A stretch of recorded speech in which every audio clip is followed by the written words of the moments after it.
In terms of magic itself, the word magic or the word sihr in Arabic, linguistically, the word sihr in Arabic refers to something which is hidden and which the reason for its effect is hard to realize. It's hard to find the reason for its effect. This is what linguistically the word sihr means in Arabic. As for the technical understanding of sihr, what is sihr in the istilah, what is sihr in the understanding of the sharia, then sihr has been defined in some different ways, and each one of these definitions gives us a little bit more information about what magic really is. Some of the scholars said magic is to turn somebody away from something, or to turn somebody towards something, to make somebody love someone, or to make somebody hate someone against their will. And as we can see, this is not a comprehensive definition of magic.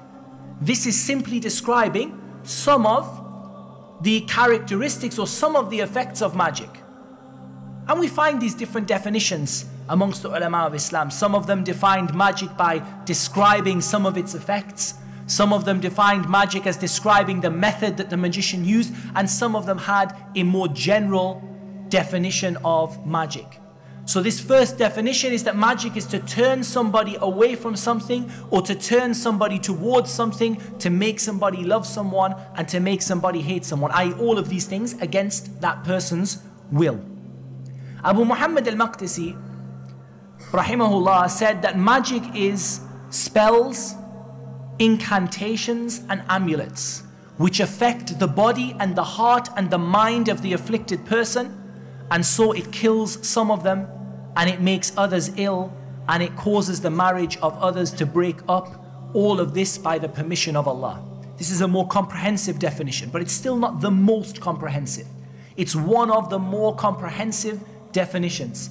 Spells, incantations, amulets that are blown on, that the magician blows on with his foul breath and his foul spittle, that he blows on these things. And he does so to affect the body, to affect the heart, to affect the mind, and so he kills some and makes them sick, and others he makes their marriage break up, but none of this happens except with the permission of Allah Azza wa Jal.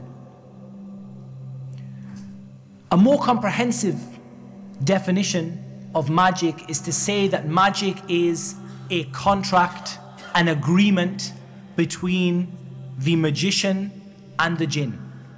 On one side we have the first party. The first party is the magician, and on the other side we have the second party, and the second party is the jinn. But this is not a contract which is understood by any legal system in the world. It is not a contract of agreement upon birr and taqwa. Instead it is a contract upon al-ithm wal-udwan, upon sin and transgression. And it is a contract made up of two parties. The first party is the magician, and the second party is the jinn. And the magician says, I will do some stuff for you and you will do some stuff for me, and we will make this agreement between ourselves. So this is a more comprehensive definition of magic, because it covers spells, which are, I guess, the agreement made verbally, incantations, it covers the tying of knots and the blowing on knots, and all of the other forms that magic takes. But all of these definitions give us a little bit more information, and they give us an idea about just what the reality of magic is. But there is nothing clearer and nothing more easy to understand or easier to understand than the explanation of Allah subhanahu wa ta'ala of magic in the Quran. The first point, magic is something which is learned. It is not something you are born with. I mentioned this last week. We do not have boy wizards who are born and just grow up and accidentally happen to be a magician. Magic is something which is learned. Where do we benefit this from in the ayah? Magic is something that is learned. And they followed instead what the devils had recited during the reign of Sulaiman. It was not Sulaiman who disbelieved, but the shaitan disbelieved, teaching people magic and that which was revealed to the two angels at Babylon. But the two angels did not teach anyone until they said, we are only a trial, so do not disbelieve by practicing magic. And yet they learn from them that which they cause separation between a man and his wife. based on this ayah, and those of you who know this ayah by heart, where do we benefit that magic is something that can be learned? It's something that's learned, it's not something you're born with. And they teach people. 3 times teaching is mentioned. Teaching people magic, the shaitan teaching people magic, and the 2 angels not teaching anybody, and they learn from them that which they cause separation between man and wife. So this is something which is learnt. It is a form of knowledge, but it is a form of knowledge that does not benefit. It is knowledge that has nothing in it except harm and disbelief and evil. But it is a form of knowledge, and it is something which is learnt. People learn it from books, people learn it from teachers, people learn it from the jinn. It is not something which is a skill that people are born with, or something, and not a gene that people have in their, genetic code. This is something that people learn. Secondly, that magic is an act of disbelief. Where do we benefit this from the ayah? وَمَا كَفَرَ سُلَيْمَانَ وَلَكِنَّ الشَّيَاطِينَ كَفَرُوا يُعَلِّمُونَ النَّاسَ السِّحْرَ. Sulaiman did not disbelieve, but the shayateen disbelieved, teaching people magic. And by teaching people magic, they disbelieved. And how do we benefit then that even learning it, forget teaching it, even learning it is disbelief? وَمَا يُعَلِّمَانِ مِنْ أَحَدٍ حَتَّى يَقُولَا إِنَّمَا نَحْنُ فِتْنَةٌ فَلَا تَكْفُرْ. The angels did not teach anybody until they said, we are a trial for you, do not disbelieve. Meaning by learning you will disbelieve. And also the statement of Allah subhanahu wa ta'ala, whoever purchased the magic would not have مَا لَهُ فِي الْآخِرَةِ مِنْ خَلَاقٍ. He would not have any share in the hereafter. So from these points we can see that magic is an act of disbelief. Where in the ayah do we learn that magic causes real harm? That it is not like the Mu'tazila, or some of the Mu'tazila said that it is only tricks of the eye and tricks of the mind that make people feel that they have, seen something that they haven't seen, but it has no reality to it. This is what the Mu'tazila said. Where do we find in the ayah something that we can use to respond to the Mu'tazila in this false statement of theirs? To prove that magic causes real harm. We benefit from this, the statement that they have no share in the hereafter. That's one thing. Where's something even clearer that we can say to these people from the Mu'tazila, you are wrong in your statement that magic is nothing but tricks of the mind. Magic is something real. The separation between husband and wife. The separation between husband and wife. This is something real. This is not something imagined. The husband does not imagine that he is separated from his wife, and the wife does not imagine that she is separated from the husband. This is something which is very, very, very real. That there is no harm without the permission of Allah. This is clear from the statement of Allah, وَمَا هُمْ بِضَارِّينَ بِهِ مِنْ أَحَدٍ إِلَّا بِإِذْنِ اللَّهِ. They cannot harm anybody except with the permission of Allah subhanahu wa ta'ala. And bear in mind, when we talk about the permission of Allah subhanahu wa ta'ala, we are not saying that Allah azza wa jal loves this thing to happen. There is a difference between what Allah subhanahu wa ta'ala allows to happen and between what Allah subhanahu wa ta'ala loves. Allah loves nothing but good. Allah loves nothing but what is good and what is pure. And Allah hates disbelief, and Allah azza wa jal hates for us to disobey Him. But Allah azza wa jal, for a wisdom that He has, decrees that certain things happen. And nothing happens without the decree of Allah subhanahu wa ta'ala. And Allah subhanahu wa ta'ala is perfect in justice and perfect in wisdom azza wa jal.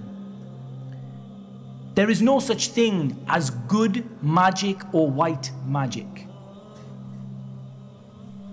This is clear from the ayah. Again, the brothers have mentioned parts of the ayah. They learn what harms them. وَيَتَعَلَّمُونَ مَا يَضُرُّهُمْ وَلَا يَنْفَعُهُمْ. They learn what harms them and it does not benefit them in any single way.